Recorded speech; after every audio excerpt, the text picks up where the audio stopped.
আসসালামু আলাইকুম ভিউয়ার্স, নতুন আরেকটি রোড ভ্লগ ভিডিওতে আপনাদের সবাইকে শুভেচ্ছা সহ স্বাগত জানাচ্ছি। আজকে ভিডিওটি মূলত গোপীনাথপুরের ভিডিও। আমরা সাম্প্রতিক সময়ে গোপীনাথপুর গিয়েছিলাম মেলার সময়, সেই সময় এই রোড ভ্লগটি শ্যুট করেছি আসলে। তো এই যে দুই পাশে সৌন্দর্য, রাস্তার সৌন্দর্যগুলো আপনাদেরকে শেয়ার করার জন্য মূলত আমার এই ছোট্ট আয়োজন। তো গোপীনাথপুর যেতে আমাদের সবচেয়ে যে জিনিসটা আকর্ষণীয় লেগেছে তা হচ্ছে এখানে আশেপাশে প্রচুর তাল গাছ। আপনারা দেখতেই পাচ্ছেন যে এত পরিমাণ তাল গাছ এই এরিয়াতে, আমার মনে হয় বাংলাদেশে অন্য কোথাও হয়তো বা এতগুলো তাল গাছ নেই।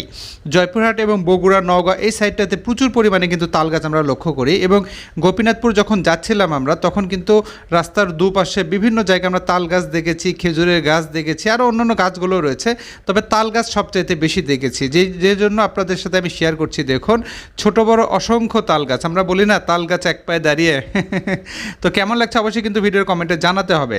তো এই রোড ব্লগের মাধ্যমে দেখানোর চেষ্টা করবো আমরা যে রোড ধরে যাচ্ছি এখানে, এই রোড হচ্ছে ফুলদিঘি হয়ে সরাসরি চলে গিয়েছে গোপীনাথপুর। সেই রাস্তাটা আপনাদেরকে দেখাচ্ছি, রাস্তার দুপাশে সৌন্দর্য দেখানোর চেষ্টা করব।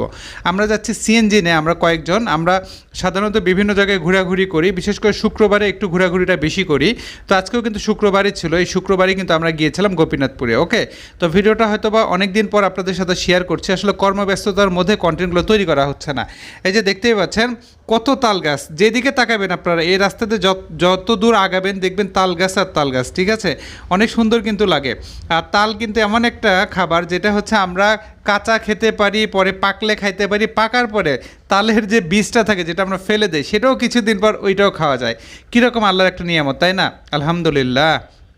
দেখুন, রাস্তার দুপাশে আপনাদেরকে দেখানোর চেষ্টা করছি। এর আগে হাতের বাম পাশ থেকে আপনাদেরকে দেখালাম, ডান পাশে দেখুন এখানেও কিন্তু অনেক তাল গাছ। আর সিএনজিতে চড়ে যখন যাই তখন আমাদের ভিডিও করতে একটু সুবিধাই হয়। যখন সিএনজির পেছনে বসি তখন একটু সুবিধা, তবে সামনে বসলে খুব একটা ভিডিও করা যায় না। তো এখানে দেখতে পাচ্ছেন যে এত পরিমাণ তাল গাছ। আসলে এই ভ্লগটির নাম মনে হয় দিতে হবে যে তাল গাছের দুনিয়া। আপনারা একটু বলেন তো কী নাম দেওয়া যেতে পারে? আমি যদি একটা টাইটেল দেবো। যাই হোক, কথা বলতে বলতে চলে আসছি একদম গোপীনাথপুরের খুব কাছাকাছি। এই রোডটা ধরে গোপীনাথপুর একদম বাজার সামনে দেখতে পাচ্ছেন।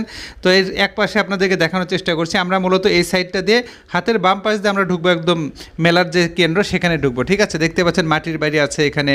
তো এই জায়গাটা আসলে অনেক সুন্দর লেগেছে। আমরা এখানে এসেছিলাম, তবে সেদিন প্রচুর গরম ছিল, আমি অনেক ক্লান্ত হয়ে গিয়েছিলাম, এবং সেটা ছিল রমজান মাসে কিন্তু। ওকে, এই ভিডিওটি রমজান মাসে শ্যুট করা, যেহেতু এবার মেলা হচ্ছে রমজান মাসে হয়েছিল। তো অনেক ক্লান্ত ছিলাম, পরে প্রতিমধ্যে এসে আবার সেই শ্যালো মিশনে গোসল করেছি, সেই ভিডিও কিন্তু আমি এর আগে শেয়ার করেছিলাম। ওকে, খুবই ক্লান্ত। এখানে এসে গামছা কিনেছি জানেন গোসল করার জন্য, সেই মজার অভিজ্ঞতা।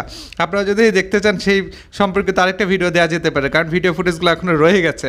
আমি জাস্ট রিল হিসেবে একটা ভিডিও দিয়েছিলাম, আর বাকিগুলো রয়ে গেছে। আমি ইনশাল্লাহ সেগুলো শেয়ার করার চেষ্টা করব।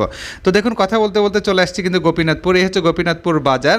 তো যখন এখানে মেলা লাগে তখন কিন্তু বাজারও বেশ জমজমাট থাকে, সবসময় খোলা থাকে, অনেক কিছু এখানে পাওয়া যায়। ওকে, তো বাজার আপনাদেরকে দেখাচ্ছি। এখন আমরা যে হাতের বাম দিয়ে সরাসরি মেলার যে কেন্দ্র সেখানে কিন্তু আমরা প্রবেশ করছি। ওকে, তো মেলাতে অনেক কিছুই ছিল, অনেক কিছুই পাওয়া যাচ্ছিল। আসলে রমজান মাস এবারের মেলাটা অনেকে বলছিলেন, যারা এখানে বিক্রেতা আছেন বলছিলেন যে ভাই গতবারের মতো মেলাটা ওভাবে হচ্ছে না, যেহেতু রমজান মাস মানুষজন কম আসছিল, এরকমটা ওনারা জানাচ্ছিলেন আসলে। তো আমরা যেহেতু এখানে ওখানে ঘুরি, আর গোপীনাথপুর মেলায় আমি প্রত্যেকবারই যাওয়ার চেষ্টা করি। এদিকে আমার আবার আত্মীয় স্বজনও আছে, আমার নানার বাড়ি পার্শ্ববর্তী এলাকা, আমার খালার বাড়ি। ঠিক আছে, যেহেতু আমার নানা বাসা হচ্ছে জয়পুরহাটের ভেতরে। তো যাই হোক, আপনাদেরকে শেয়ার করার চেষ্টা করছি। দেখুন, আমরা যখন মেলার ভেতরে ঢুকছিলাম, এই যে হাতের বাম পাশে গোপীনাথপুরে যে ঐতিহ্যবাহী মিষ্টি, হ্যাঁ, মাছ মিষ্টি থেকে শুরু করে এক একটা মিষ্টি অনেক ওজন হয়ে থাকে, 1 কেজি 2 কেজি 3 কেজি পর্যন্ত, কেউ কেউ বলে 10 কেজি পর্যন্ত হয়ে থাকে।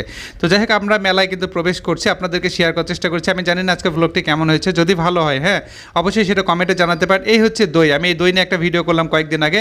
এই দইগুলো একটা সময় আমরা 5 টাকায় কিনে খেয়েছি, এখন সেটা 25 টাকা, ছোটো ছোটো দইয়ের খুঁটি। তো আপনাদেরকে জাস্ট একটু নস্টালজিক করার চেষ্টা করেছি। আজ আর কথা বাড়াবো না, ভিডিওটা যদি ভালো লাগে ইনশাল্লাহ বেশি বেশি লাইক কমেন্ট শেয়ার করে পাশে থাকবেন। আপাতত আমি এলিসা আহমেদ এই ভ্লগ থেকে বিদায় নিচ্ছি। আল্লাহ হাফেজ।